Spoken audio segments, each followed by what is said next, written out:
और दूसरी बार अमेरिका की सत्ता संभालने के बाद ट्रंप ने नेटो के अस्तित्व पर ही सवाल उठा दिया। पहले यूक्रेन और फिर बाद में ग्रीनलैंड और डेनमार्क जैसे मुद्दों पर ट्रंप ने नेटो से जो दूरी बनाई, उसका खामियाजा अब अमेरिका को भुगतना पड़ रहा है।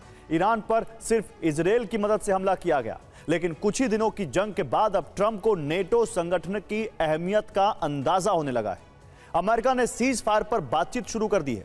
दूसरी तरफ नेटो के तमाम देशों ने ईरान युद्ध में शामिल होने से इनकार कर दिया है। हॉर्मुज पर अब ट्रंप अकेले हैं। ईरान ने फिर दोहराया है कि हॉर्मुज सिर्फ अमेरिका के लिए बंद किया गया है।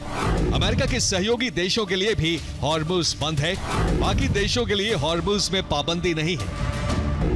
ब्रिटिश पीएम ने कहा है कि हॉर्मुज खोलने पर प्लान तैयार हो रहा है। सहयोगी देशों से बातचीत भी चल रही है, लेकिन ब्रिटेन युद्धपोत भेजकर जंग में शामिल नहीं होगा। जर्मनी ने भी ट्रंप को जवाब दिया है, कहा है कि इस युद्ध का नेटो से कोई लेना देना नहीं है, ये नेटो का युद्ध नहीं है। जर्मनी के रक्षा मंत्री ने पूछा है कि क्या यूरोप के 2 युद्धपोत हॉर्मुज के लिए काफी हैं? क्या यूरोप के युद्धपोत हॉर्मुज को खुलवा लेंगे? क्या अमेरिकी नेवी जो नहीं कर सकी वो यूरोप कर लेगा? European union, Germany, Britain, Japan, Australia, चीन जैसे देशों ने हॉर्मुज में युद्धपोत भेजने से इनकार कर दिया है।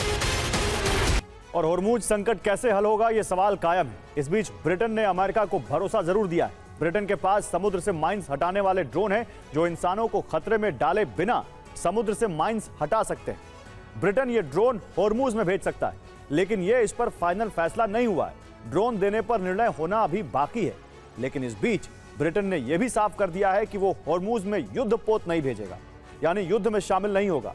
एक रिपोर्ट के मुताबिक अमेरिका खुद फारस की खाड़ी से माइंस हटाने वाली 2 शिप को हटा चुका है। युद्ध से पहले फारस की खाड़ी में अमेरिकी यूएसएस टल्सा और यूएसएस सांता बारबरा की तैनाती थी। रिपोर्ट के मुताबिक अब दोनों अमेरिकी शिप मलेशिया के पेनांग के पास हैं, जो हॉर्मुज से 450 किलोमीटर दूर है। खाड़ी में अमेरिकी यूएसएस टल्सा और यूएसएस सांता बारबरा दोनों माइंस हटाने वाले शिप थे। अब सवाल है कि क्या अमेरिका ईरान के हमलों से घबरा गया है? ईरान ने साबित कर दिया है कि हॉर्मुज सिर्फ अमेरिका और उसके सहयोगियों के लिए बंद है।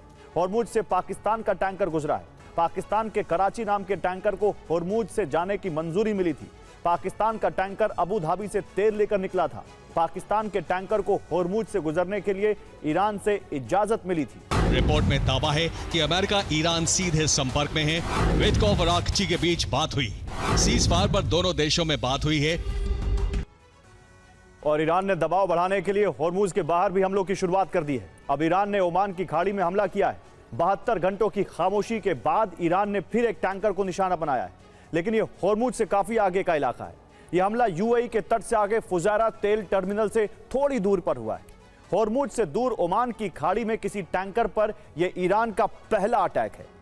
रिपोर्ट के मुताबिक दुनिया वैकल्पिक रास्ते तलाश रही है, इसलिए हॉर्मुज के बाहर ईरान निगरानी रख रहा है। ईरान ने इन इलाकों में कई सर्विलांस ड्रोन भेजे। ओमान के पास लगातार रेकी जारी है। ईरान हॉर्मुज के विकल्प यानी ओमान की खाड़ी में भी अब और हमले कर सकता है।